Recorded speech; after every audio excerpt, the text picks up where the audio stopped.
Hi viewers, welcome to all. I am Rekha from Treasure Education. We will go to learn 12th Maths first chapter Applications of Matrices and Determinants. 7th exercise.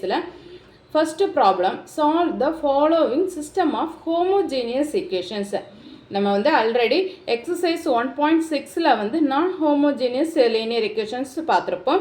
இங்கே 1.7ல் வந்து homogeneous equation. இந்த 1.6 and 1.7 ரெண்டு எக்ஸசைஸுமே என்ன மெத்தட்னா rank method, rank calculate பண்ணுறது தான்.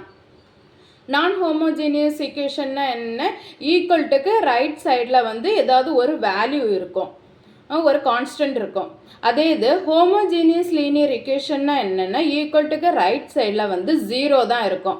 இந்த மாதிரி இங்கே பாருங்களேன், ஃபர்ஸ்ட் ப்ராப்ளம் 3 இக்குவேஷன்ஸ் கொடுத்துருக்காங்க. இந்த ஈக்குவல்ட்டுக்கு ரைட் சைடில் எல்லாமே வந்து என்னது 0வாக கொடுத்துருக்காங்க. இதுதான் வந்து ஹோமோஜீனியஸ் லீனியர் இக்குவேஷன்ஸு. இந்த ஹோமோஜீனியஸ் லீனியர் இக்குவேஷன்ஸை வந்து எப்படி சால்வ் பண்ணுறது, அதுக்கு என்னென்ன ப்ரொசீஜர்னு பார்க்கலாம். சேம் அந்த எக்ஸசைஸ் 1.6ல் வந்து என்னென்ன ப்ரொசீஜர் ஃபாலோ பண்ணோமோ அதே தான், சம் டிஃப்ரென்ஸ் மட்டும் இருக்கும். ஓகேங்களா, வாங்க இனி ப்ரொசீஜர் என்னென்னு பார்க்கலாம். ஹோமோஜீனியஸ் லீனியர் இக்குவேஷனில் வந்து எப்படி ரேங்க் கால்குலேட் பண்ணுறது அப்படின்னு சொல்லிட்டு பார்க்கலாம். ஃபஸ்ட்டு வந்து நமக்கு கொடுத்துருக்க லீனியர் இக்குவேஷனை வந்து நம்ம மேட்ரிக்ஸ் ஃபார்ம் பண்ணிக்கணும். மேட்ரிக்ஸ் ஃபார்ம் பண்ணினதுக்கு அப்புறமா வந்து அதுக்கு அக்மெண்டட் மேட்ரிக்ஸ் எழுதணும். அக்மெண்டட் மேட்ரிக்ஸ்னால் என்ன, ஏ மேட்ரிக்ஸையும் பி மேட்ரிக்ஸையும் சேர்த்து எழுதிக்கணும். அக்மெண்டட் மேட்ரிக்ஸ் கிரியேட் பண்ணினதுக்கு அப்புறமா வந்து அந்த மேட்ரிக்ஸுக்கு வந்து எலிமெண்ட்ரி ரோ ஆப்ரேஷன் பண்ணணும். Elementary row operation elementary row operation எதுக்காக பண்ணுறாங்கன்னா அந்த அக்மெண்டட் மேட்ரிக்ஸை எசலான் ஃபார்முக்கு கொண்டு வர்றதுக்காக. எசலான் ஃபார்முக்கு கொண்டு வந்ததுக்கு அப்புறமா வந்து அதோட ரேங்க் நம்ம வந்து கால்குலேட் பண்ணணும். ரேங்க் எப்படி கால்குலேட், இந்த எசலான் ஃபார்மில் உள்ள மேட்ரிக்ஸுக்கு கால்குலேட் பண்ணுறது number of non zero row தான் அந்த மேட்ரிக்ஸோட ரேங்க். இப்போ வந்து எப்பவுமே வந்து இந்த ஹோமோஜீனியஸ் லீனியர் இக்குவேஷன் வந்து கன்சிஸ்டண்ட்டாக தான் இருக்கும், நான் கன்சிஸ்டண்ட்டாக இருக்காது. ஏன்னா வந்து அதோட ரேங்க், ஏ மேட்ரிக்ஸோட ரேங்கும் அக்மெண்டட் மேட்ரிக்ஸோட ரேங்கும் எப்பவுமே ஈக்குவலாக தான் இருக்கும். ஓகேங்களா, நெக்ஸ்ட் வந்து இதில் வந்து என்னது ட்ரைவல் சொல்யூஷன், நான் ட்ரைவல் சொல்யூஷன், இந்த இதெல்லாம் ஃபைண்ட் அவுட் பண்ணணும். அது எப்படின்னா நமக்கு வந்து எசலான் ஃபார்மில் கொண்டு வந்திருப்போம்ல அக்மெண்டட் மேட்ரிக்ஸு, அதில் உள்ள ஏ மேட்ரிக்ஸுக்கு வந்து நம்ம டிட்டர்மினன்ட் கால்குலேட் பண்ணும்போது நாட் ஈக்குவல் டு 0வாக வந்துச்சுன்னா அது வந்து ட்ரைவல் சொல்யூஷன். அதே இது டிட்டர்மினன்ட் ஃபைண்ட் அவுட் பண்ணும்போது ஈக்குவல் டு 0வாக வந்துச்சுன்னா அது வந்து நான் ட்ரைவல் சொல்யூஷன். இப்போ வந்து அது டிட்டர்மினன்ட்டு ஒரு எசலான் ஃபார்மில் உள்ள மேட்ரிக்ஸுக்கு டிட்டர்மினன்ட் ஃபைண்ட் அவுட் பண்ணுறதுனா என்ன, அதோட டயகனல் எலிமெண்ட்ஸ் எல்லாமே வந்து நம்ம மல்டிப்ளை பண்ணணும். மல்டிப்ளை பண்ணும்போது 0 வந்துச்சுன்னா அது வந்து நான் ட்ரைவல் சொல்யூஷன். அதே இது நாட் ஈக்குவல் டு 0 வந்துச்சுன்னா ட்ரைவல் சொல்யூஷன். ஓகேங்களா, இனி ப்ராப்ளம் சால்வ் பண்ணலாம். இப்போ வந்து நமக்கு வந்து கொடுத்துருக்க இந்த 3 இக்குவேஷன்ஸ்க்கும் மேட்ரிக்ஸ் ஃபார்ம் பண்ணிக்கலாம். 3 கோஎஃபிஷியன்ட்ஸை எடுத்து எழுதிக்கோங்க. 4 -3 -2 5 9 23. நெக்ஸ்ட் அதோட அன்னோன்ஸு எக்ஸ் ஒய் இசட். தென் பி மேட்ரிக்ஸ் 0 0 0.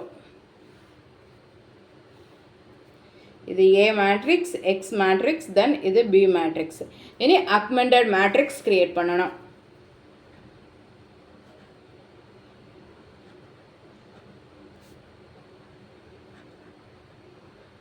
அக்மெண்டட் மேட்ரிக்ஸ்னால் ஏ மேட்ரிக்ஸும் பி மேட்ரிக்ஸும் சேர்த்து எழுதிக்கணும். ஏ பி மேட்ரிக்ஸு 3 2 ஏ மேட்ரிக்ஸை ஃபஸ்ட் எடுத்து எழுதிக்கோங்க.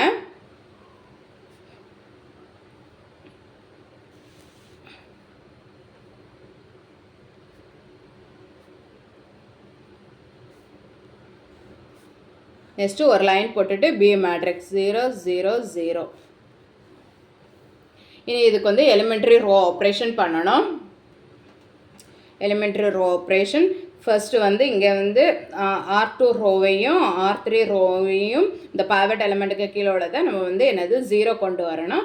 அதுக்காக இந்த ரெண்டுமே வந்து மாற்றி மாற்றி மல்டிப்ளை பண்ணிக்கலாம். R2 ரோக்கு வந்து 3 கொண்டு மல்டிப்ளை பண்ணிக்கலாம். 3 4s are 12. அதே மாதிரி R1 ரோவு வந்து 4 கொண்டு மல்டிப்ளை பண்ணிக்கலாம். அப்போ 3 4s are 12. அப்போ ரெண்டு 12 minus 12 0. நெக்ஸ்ட்டு அதே மாதிரி R3 ரோக்கும் அதே சேம் ஃபார்மேட்டு தான். R3 ரோவை வந்து 3 கொண்டு மல்டிப்ளை பண்ணும். 3 5s are 15. அதே மாதிரி இங்கேயும் R1 ரோவையும் 5 கொண்டு மல்டிப்ளை பண்ணணும். 3 5s are 15. 15 minus 15 0. ஓகேங்களா? R2 row is 3 into R2 minus 4 into R1. Next R3 ரோக்கு 3 into R3 minus 5 into R1. First ரோவில் எந்த சேஞ்சஸும் இல்லை, அது அப்படியே எழுதிக்கோங்க. நெக்ஸ்ட்டு இது மல்டிப்ளை பண்ணி எழுதிக்கலாம். 3 4s are 12, 4 3s are 12, 12 minus 12 0. தென் வந்து 2 3s are 6, then 2 4s are 8. Next வந்து இங்கே வந்து 3 3s are 9. minus 9 minus 8 வந்து என்ன வரும்? minus 17. நெக்ஸ்ட்டு இது வந்து 4 கொண்டு மல்டிப்ளை பண்ணால் 7 4s are 28 minus 28. இங்கே வந்து 3 2s are 6. இப்போ minus 6 minus 28 minus 34. நெக்ஸ்ட் இங்கே வந்து 3 கொண்டு மல்டிப்ளை பண்ணோம். 3 5s are 15. இங்கே 5 கொண்டு 5 3s are 15. அப்போ 15 minus 15 0. இதே மாதிரி ஒவ்வொன்றும் மல்டிப்ளை பண்ணிக்கோங்க. 17 34 0 0. நெக்ஸ்ட்டு வந்து இந்த 17 வந்து 0 கொண்டு வரணும். டயகனல் எலிமெண்ட்டுக்கு பிலோ எலிமெண்ட்டு 0 கொண்டு வரதுக்காக இந்த 17 வந்து 0 கொண்டு வரணும். அதுக்காக வந்து இங்கே வந்து என்னது ரெண்டுமே வந்து என்னது ஆட் பண்ணால் போதும். 17 minus 17 0 ஆகிரும். R3 row gives R3 plus R2. First and second ரோவை அப்படியே எழுதிக்கோங்க. 0 minus 17 minus 34 0 0. தேர்டு ரோக்கு வந்து ரெண்டு ஆட் பண்ணி எழுதிக்கலாம். 0 17 minus 17 0.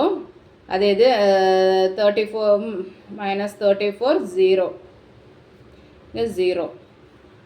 இப்போ வந்து நம்ம வந்து ரேங்க் எழுதிக்கலாம்.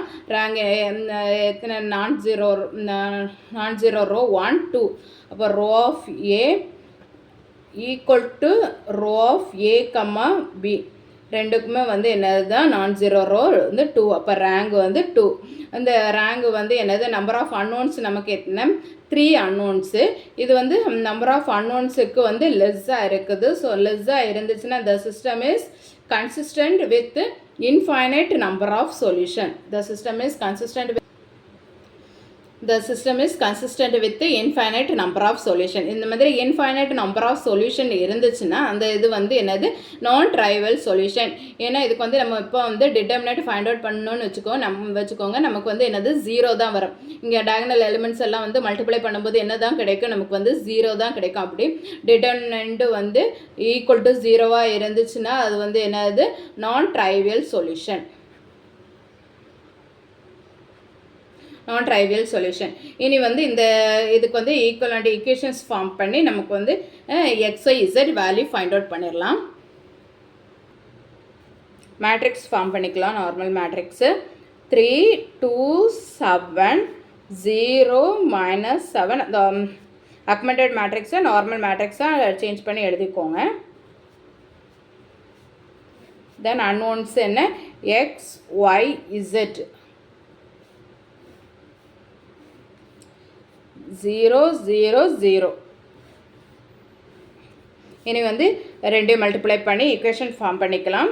ஈக்குவலண்ட் ஈக்குவேஷன் என்ன 3x plus 2y plus 7z is equal to 0. Then வந்து second equation minus 17y minus 34z is equal to 0. தென் வந்து இசட்டுக்கு வந்து மல்டிப்ளை பண்ண முடியாது. So Z is equal to நமக்கு வந்து டீன்னு எடுத்துக்கலாம். இசட் இஸ் ஈக்குவல் டு டீன்னு எடுத்துக்கலாம். தென் டீன்னு எடுத்து XY வேல்யூவை ஃபைண்ட் அவுட் பண்ணிடலாம். இனி வந்து இந்த டீயை வந்து அந்த செகண்ட் ஈக்குவேஷனில் வந்து நம்ம வந்து அப்ளை பண்ணிக்கலாம். அப்போ என்ன கிடைக்கும்? -17y -34 into t equal to 0. அப்போ இங்கே தான் -17y equal to 34t. இப்போ வந்து சப்ட்ராக்ஷன் பண்ணனா என்ன வரும்? இந்த சாரி கேன்சல் பண்ணால் y is equal to 34t divided by 17. இப்போ இந்த 17 என்ன வரும்? 2 17s are என்னது? 34. இப்போ y is equal to -2t.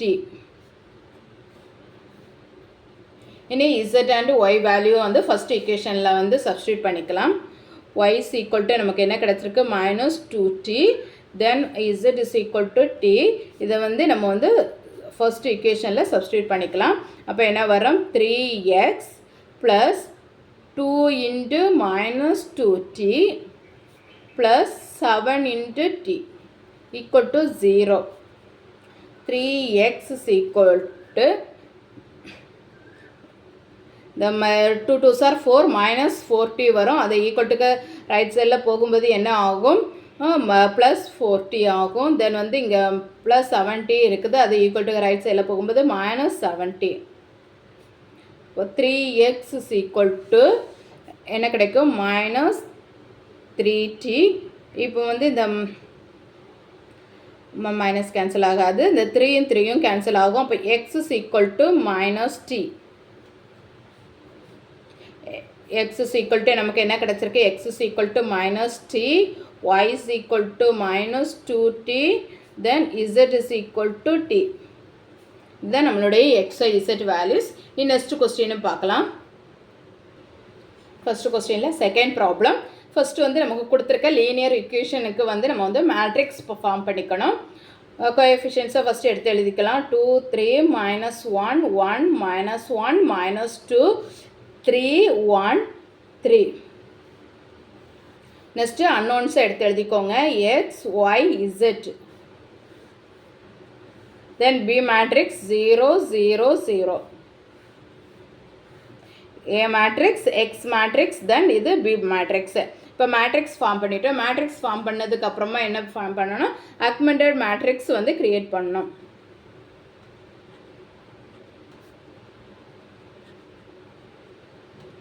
Augmented மேட்ரிக்ஸ்னால் என்ன? A மேட்ரிக்ஸும் B மேட்ரிக்ஸும் சேர்த்து எழுதிக்கணும். ஃபஸ்ட்டு A மேட்ரிக்ஸை எழுதிக்கோங்க. 2 3 -1 1 -1 -2 3 1 3. நெக்ஸ்ட்டு ஒரு லைன் போட்டுட்டு B மேட்ரிக்ஸு.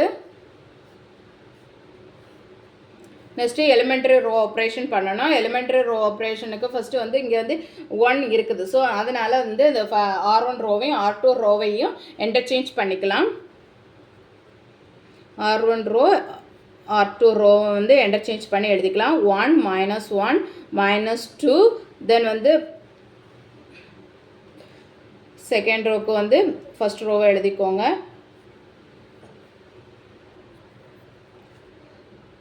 2 3 -1 0. தேர்ட் ரோவில் எந்த சேஞ்சஸும் இல்லை. அது அப்படியே எழுதிக்கோங்க.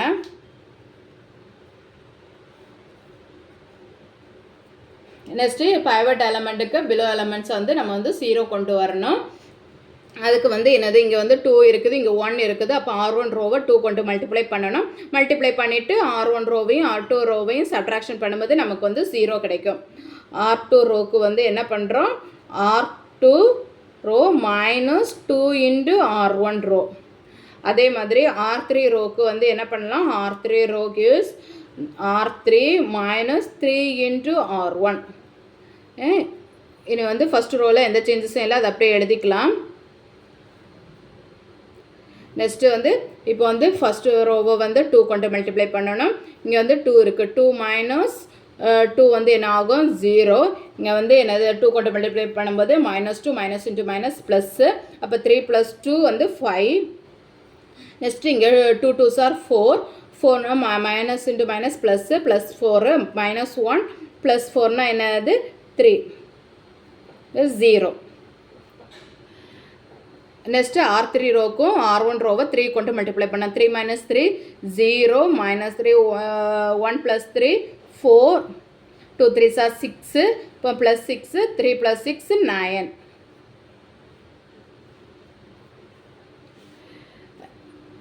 நெக்ஸ்ட்டு வந்து இந்த டயகனல் எலிமெண்ட்டுக்கு பிலோ எலிமெண்ட் இந்த 4 வந்து 0 கொண்டு வரணும். அதுக்காக வந்து இன்டர்சேஞ்ச் பண்ணி மல்டிப்ளை பண்ணிக்கலாம். இங்கே வந்து ஏதோ R3 ரோவை வந்து 5 கொண்டு மல்டிப்ளை பண்ணலாம். 5 4s are 20. அதே மாதிரி R2 ரோவை வந்து 4 கொண்டு மல்டிப்ளை பண்ணிக்கலாம். அப்போ என்னது 4 5s are 20. 20 - 20 0.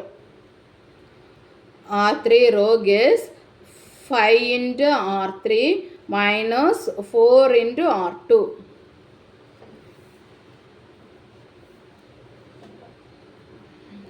ஃபஸ்ட்டு 2 ரோவையும் அப்படியே எழுதிக்கோங்க. 0 5 3 0 0. இப்போ 5 4s are 20 4 5s are 20 20 - 20 0. இங்கே வந்து 3 4s are 12. நெக்ஸ்ட்டு வந்து இங்கே 9 5s are வந்து 45. அப்போ இந்த ரெண்டுமே 45 minus 12 33 0.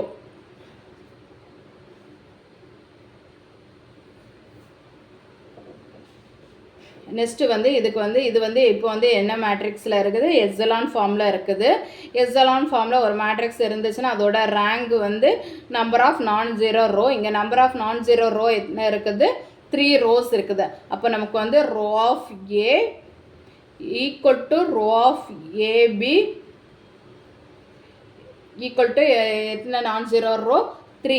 அப்போ இது வந்து நம்பர் ஆஃப் அன்னோன்ஸுக்கு வந்து ஈக்குவலாக இருக்குது. நம்பர் ஆஃப் அன்னோன்ஸ் எத்தனை 3. ஸோ நம்பர் ஆஃப் அன்னோன்ஸுக்கு ஈக்குவலாக இருக்குது. நம்பர் ஆஃப் அன்னோன்ஸுக்கு ஈக்குவலாக இருந்துச்சுன்னா the system is consistent with unique solution. இந்த மாதிரி யூனிக் சொல்யூஷனாக இருந்துச்சுன்னா வந்து என்னது இந்த சிஸ்டம் ஹாஸ் என்னது ட்ரைவல் சொல்யூஷன். இப்போ வந்து நம்ம இந்த டயகனல் எலிமெண்ட்ஸ் எல்லாமே வந்து நம்ம வந்து மல்டிப்ளை பண்ணிட்டோம்னா இது வந்து நாட் ஈக்குவல் டு 0வாக தான் இருக்கும். So the system has trivial solution.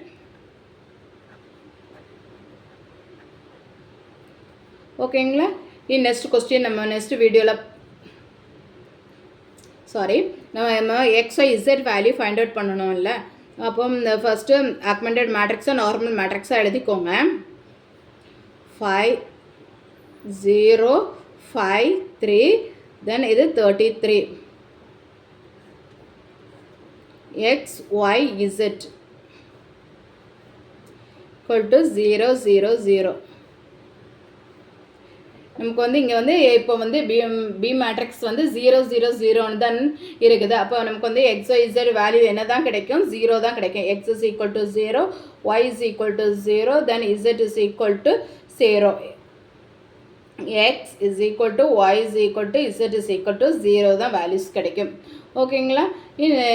Next question next வீடியோவில் பார்க்கலாம். நான் அப்லோட் பண்ணக்கூடிய வீடியோஸை நீங்கள் மிஸ் பண்ணாமல் பார்க்கணுன்னா இந்த சேனலை சப்ஸ்கிரைப் பண்ணிக்கோங்க. தேங்க்யூ.